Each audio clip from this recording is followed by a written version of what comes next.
होगी। तो आज का हमारा टॉपिक है national commission for scheduled caste, यानी कि अनुसूचित जातियों के लिए एक राष्ट्रीय आयोग। देखते हैं नेशनल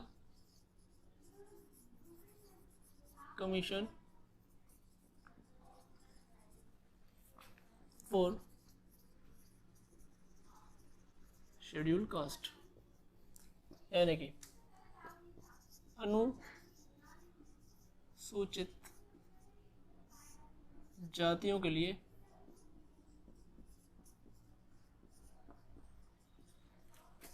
राष्ट्रीय आयोग।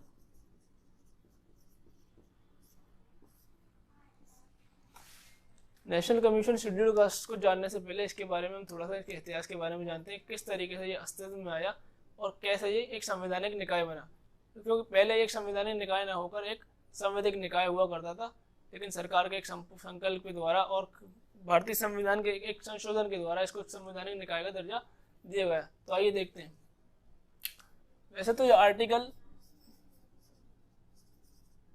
338 में इसका पूरा विवरण दिया हुआ है, लेकिन इसकी बैकग्राउंड जानते हैं। थोड़ा सा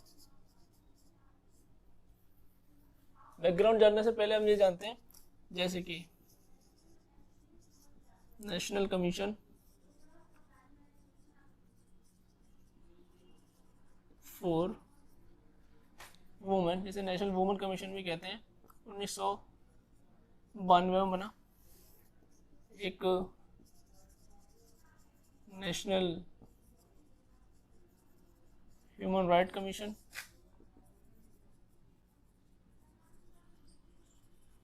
1993 में इसे बनाया गया। इसके बाद नेशनल ओबीसी कमीशन और नेशनल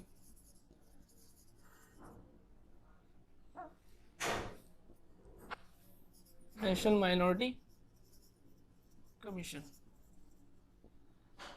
ये सब 1993 में बनाए गए। एक अकेला एक आयोग था 1992 में राष्ट्रीय महिला आयोग बनाया गया। राष्ट्रीय महिला आयोग, राष्ट्रीय मानवाधिकार आयोग, राष्ट्रीय अन्य पिछड़ा वर्ग आयोग और राष्ट्रीय अल्पसंख्यक आयोग, ये 4 आयोग थे। इन आयोगों की तरह ही एक ये आयोग था जिसको राष्ट्रीय अनुसूचित जाति आयोग कहा जाता था। इस आयोग को बाद में एक संविधान संशोधन के अधिनियम के तहत इसको एक संवैधानिक दर्जा दिया गया, और उसके साथ साथ जबकि ये सारी बॉडीज संवैधानिक न होकर संविधिक हैं, संविधिक यानी कि अनकॉन्स्टिट्यूशनल बॉडीज हैं।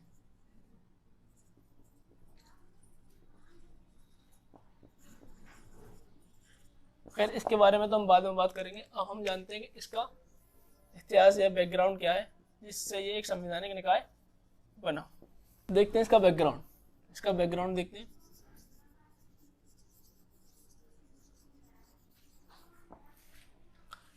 उन्नीस में सरकार के संकल्प द्वारा, यानी कि एफर्ट्स ऑफ द गवर्नमेंट,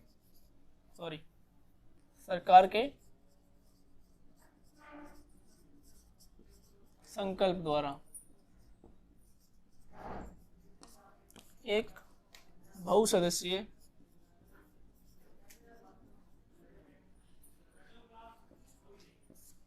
आयोग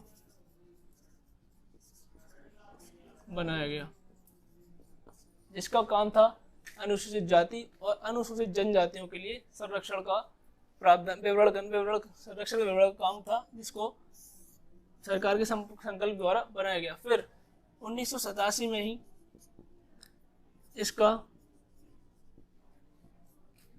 नेम जो है बदल दिया गया, चेंज करके नेशनल कमीशन फॉर एससी यानी शेड्यूल कास्ट रखा गया, और साथ साथ एससी और एसटी और शेड्यूल ट्राइब रखा गया। इस तरीके से इसने काम करना स्टार्ट करा। फिर आने वाले वक्त में 2003 में भारत के संविधान में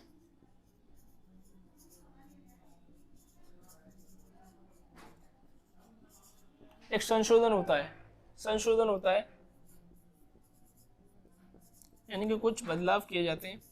वो संशोधन था 59 कॉन्स्टिट्यूशनल अमेंडमेंट एक्ट, यानी कि 79वां संविधान संशोधन अधिनियम।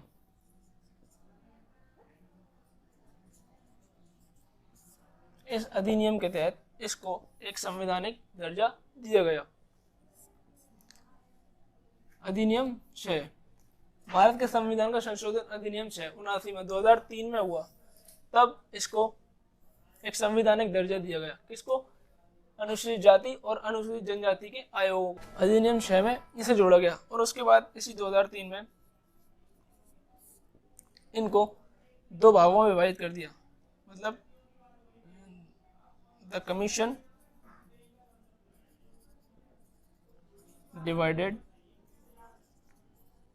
इनटू 2 पार्ट्स, 2 भागों में विभाजित कर देते हैं। तो इसमें पहला भाग आर्टिकल 338 से इसको नेशनल कमीशन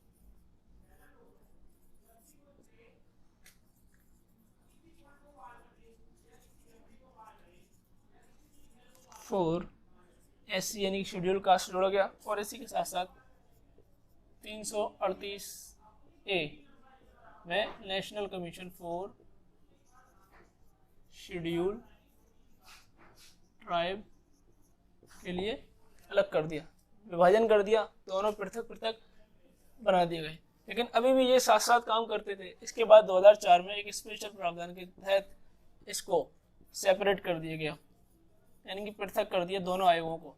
इस तरीके से 2004 में national commission for schedule caste अस्तित्व में आया। दोस्तों, हमने देखा है किस तरीके से इसका बैकग्राउंड था और किस तरीके से राष्ट्रीय national commission for schedule caste और शेड्यूल ट्राइब अस्तित्व में आए। तो अब हम बात करते हैं इनके स्ट्रक्चर की। इसका स्ट्रक्चर यानी कि संरचना किस तरीके की होती है, आइए देखते हैं।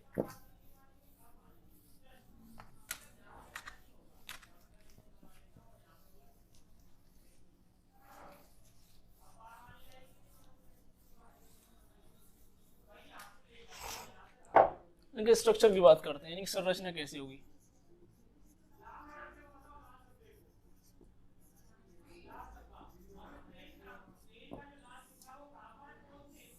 संरचना, सबसे पहले इसमें एक चेयरमैन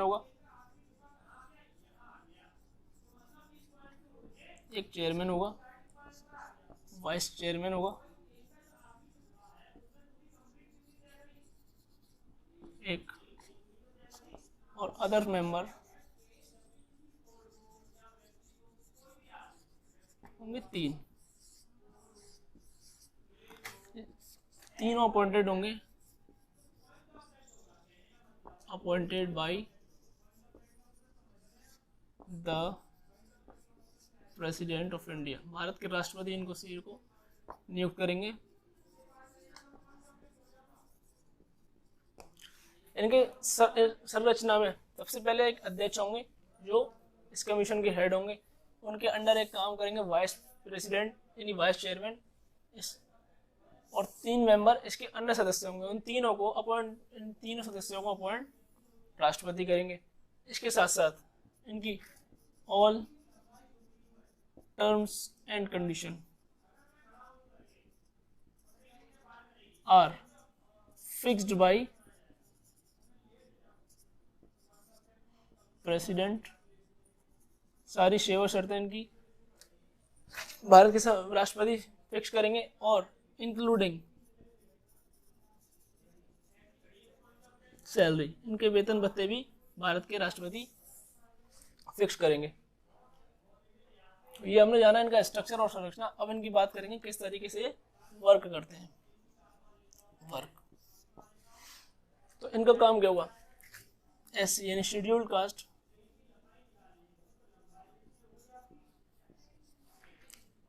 सभी शेड्यूल कास्ट को यानी कि SC को संरक्षण देना,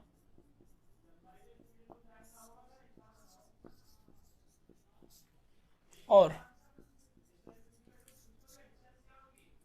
मामलों की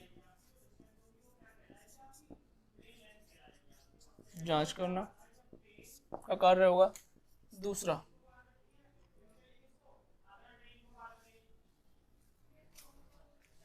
का काम इनका होगा शेड्यूल कास्ट के हितों का उल्लंघन करने वाले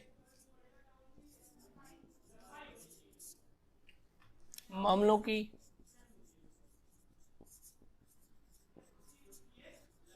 जांच करना, जांच तथा पड़ताल और निरीक्षण करना का कार्य होगा। ये दो काम इनके होंगे। और तीसरा इनका जो वर्क होता है, तीसरा जो काम होगा, अगर राष्ट्रपति प्रेसिडेंट आदेश देते हैं तो शेड्यूल कास्ट के सोशल डेवलपमेंट का जी सोशल डेवलपमेंट का हितों का संरक्षण करना, साथ साथ संविधान में दिए गए संरक्षणों का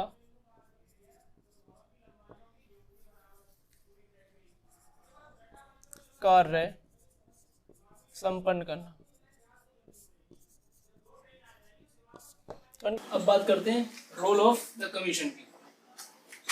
कमीशन का रोल यहाँ क्या होगा?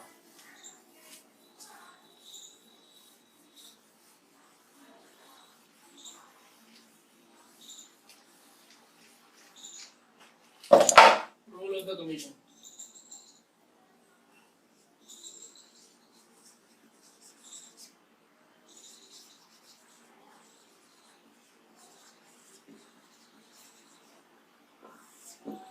कमीशन का रोल क्या होगा? यहाँ चेयरमैन जो होंगे अपनी एनुअली रिपोर्ट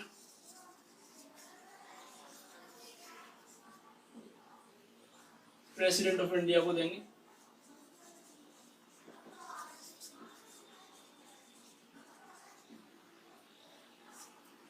ये साल में कभी भी ये प्रेसिडेंट ऑफ इंडिया को अपनी रिपोर्ट सबमिट कर सकते हैं जब भी ये चाहे। दूसरा, president of India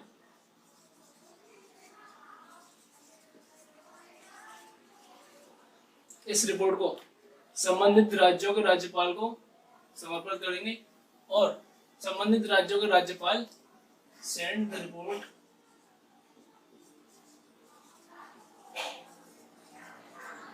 to related state governors,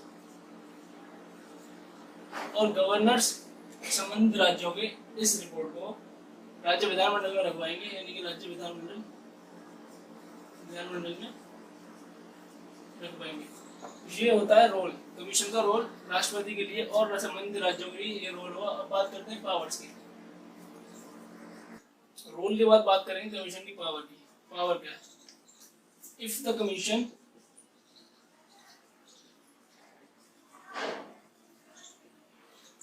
investigate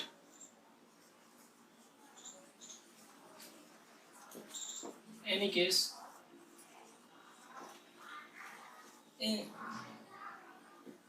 तो कमीशन को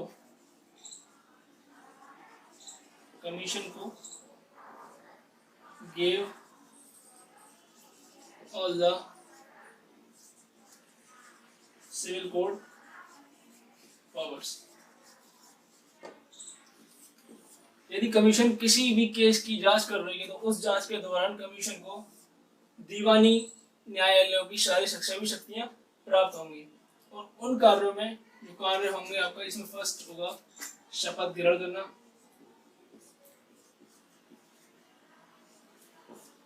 दूसरा कोई दस्तावेज पेश करना,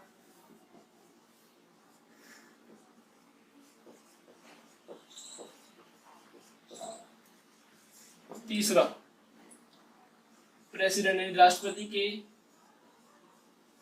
द्वारा अवतारित आधारित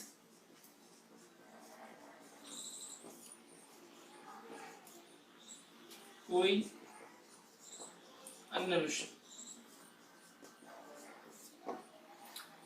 तो दोस्तों आपने ये वीडियो में जाना राष्ट्रीय आयोग फॉर